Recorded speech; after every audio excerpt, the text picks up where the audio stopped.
Olá, bom dia. Olá, pessoal, bom dia. Sexta-feira, 6 de janeiro, acompanhe as notícias desta edição do Jornal Visual. Chuva e sol trazem preocupações neste início de ano. Na região serrana do Rio, os moradores estão apreensivos um ano após a maior tragédia natural do país, provocada pela chuva. Veja também como curtir o verão é enfrentar o sol sem comprometer a saúde. É hora de cuidar da alimentação. O Jornal Visual começa agora, o único em rede nacional que você assiste em Libras. Na semana que vem, a maior tragédia natural do país completa um ano. Na noite do dia 12 de janeiro de 2011, uma intensa chuva na região serrana do Rio causou a morte de 918 pessoas. Agora, no início de 2012, os moradores voltaram a ficar preocupados com a subida do nível dos rios em Nova Friburgo. Ângela mora em Nova Friburgo, na região serrana do Rio. Sempre que o céu fica encoberto, fico apreensiva, muito nervosa. Se estou no trabalho, eu quero ir embora. Se estou em casa, não sei o que faço. Ela se preocupa com o risco de uma nova chuva forte cair e provocar deslizamentos de terra. Ninguém até hoje nos deu uma posição verdadeiramente do que vai acontecer, nas próximas chuvas. Na madrugada do dia 12 de janeiro, uma forte chuva provocou na região serrana do Rio o maior desastre natural já registrado no país.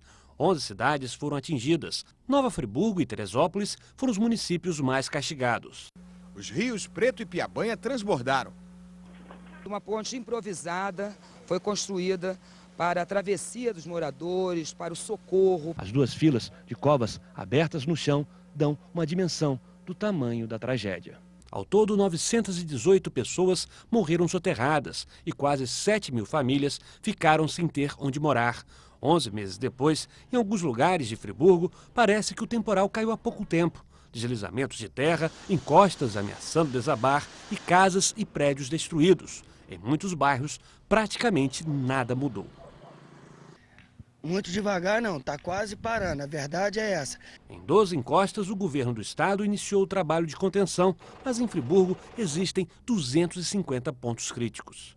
O que se buscou fazer foi no sentido de, como a reconstrução é um pouco mais demorada, buscou uma saída no caminho da prevenção. Como não foi possível recuperar todas as encostas para evitar uma nova tragédia, a Prefeitura de Friburgo adotou uma medida alternativa. Instalou sirenes em 20 comunidades. Elas tocam quando chove mais forte. É o sinal de alerta para a população procurar um abrigo em local seguro.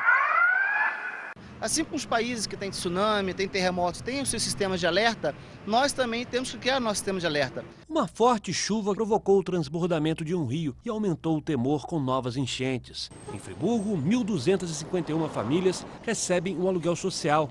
Outras 2.000 estão na fila de espera do benefício. Até o momento, não foi construída nenhuma casa na cidade para abrigar as 30.000 pessoas que moram em áreas de risco. A catástrofe foi muito grande.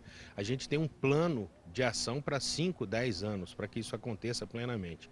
O foco hoje da Prefeitura Municipal, do governo municipal, é preservar a vida. O governo federal doou cerca de 100 milhões de reais para ajudar as cidades da região serrana. Denúncias de que esta verba foi desviada fizeram os prefeitos de Nova Friburgo e de Teresópolis perderem os mandatos. A turbulência política atrasou ainda mais as obras. Em menos de um ano, cada cidade teve 3 prefeitos. Arley Rosa assumiu a prefeitura de Teresópolis no início de agosto. Ele admite que não vai ser possível resolver todos os problemas antes da época das chuvas e que a cidade precisa de ajuda dos governos federal e estadual. Sozinho não. Sozinho não tem, o município hoje não tem estrutura financeira para reconstruir a cidade. Os problemas são muitos. No Campo Grande, uma das regiões mais atingidas em Teresópolis, os moradores ainda convivem com a destruição provocada pela chuva e reclamam da falta de ajuda. Sentimos abandonado. E não precisava fazer, a gente nem quer que precisa fazer muita coisa não. Bastava botar esse rio no lugar e consertar a rua. Ao lado da rua principal do bairro, casas tomadas pela lama. No alto do morro, pedras soltas podem rolar, provocando uma nova tragédia. Toda esta área é considerada de risco. Ninguém poderia morar aqui, só que várias famílias já voltaram para o Campo Grande. E como você pode observar, lá atrás, outras casas já estão sendo construídas, ao lado das pedras que deslizaram. Rosane perdeu 3 netas e teve a casa condenada pela Defesa Civil. Mesmo assim, ela retornou porque deixou de receber o aluguel social. Gostoso de morar, mas já viu como é que está, né, o estado, né? A gente faz campanha de esclarecimento, pedindo para que as pessoas não façam isso, porque desde uma vez que a casa esteja interditada, a gente está mencionando que existe um risco potencial de acontecer um outro desastre. A Prefeitura de Teresópolis também adotou o sistema de sirenes. Aos poucos, está sendo realizado o trabalho de contenção de 90 encostas. 12 mil famílias continuam morando em áreas de risco no município. A solução definitiva seria a construção de casas populares. O governo do estado anunciou que no terreno da Fazenda Hermitage seria erguido um conjunto residencial para 1.650 famílias. Mas até agora a obra não começou. Outro problema deixado pela chuva foi a destruição de pontes e de estradas. Cerca de 300 quilômetros de rodovias foram afetados. Obras estão em andamento e 69 pontes precisam ser reconstruídas. Acaba atrapalhando que a gente demora um dia a mais, no mínimo, né, para fazer a entrega. Tipo assim, sai prefeito, entra prefeito e nada é feito.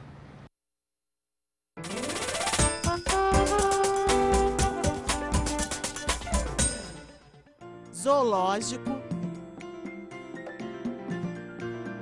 elefante,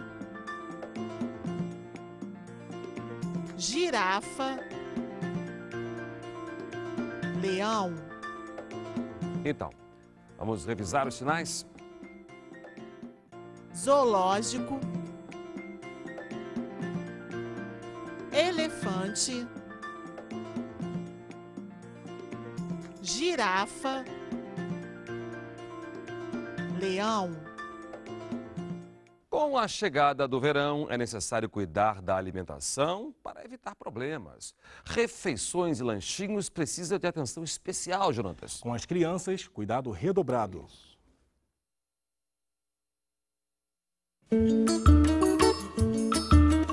O que você costuma comer quando vem aqui à represa? Eu gosto de churrasquinho. Nessas horas é só besteira mesmo, né? Batata, a gente dá de vez em quando do cachorro quente. É um churrasquinho de linguiça com carne, é isso? Isso, misto. Nesta época do ano, o número de atendimentos em hospitais de todo o país aumenta em média 20% por causa de intoxicações alimentares. Por isso, especialistas alertam para os cuidados que devem ser tomados ao ingerir alimentos em praias e em clubes. Quando for comer alguma coisa fora de casa, procurar ver como que está sendo armazenado isso.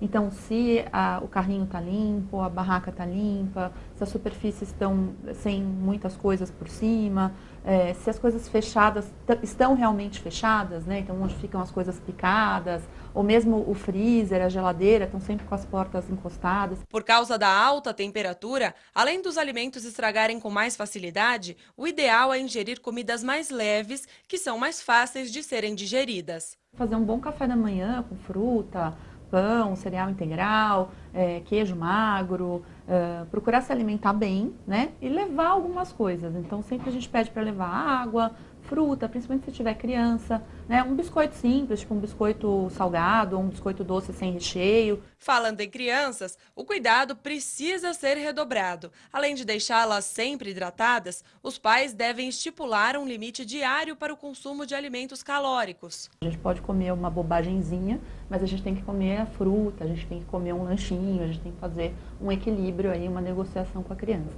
Então tá explicado. Se você quer aproveitar bem essa temporada de verão, é preciso ficar atento na alimentação. Na hora que a gente está de férias, está relaxado na praia, às vezes a gente esquece. E aí depois acaba passando mal, né? E aí tem que correr atrás do prejuízo. Jornal Visual termina aqui. Obrigado pela companhia. Até a semana que vem. Assista agora ao Repórter Brasil. Bom dia.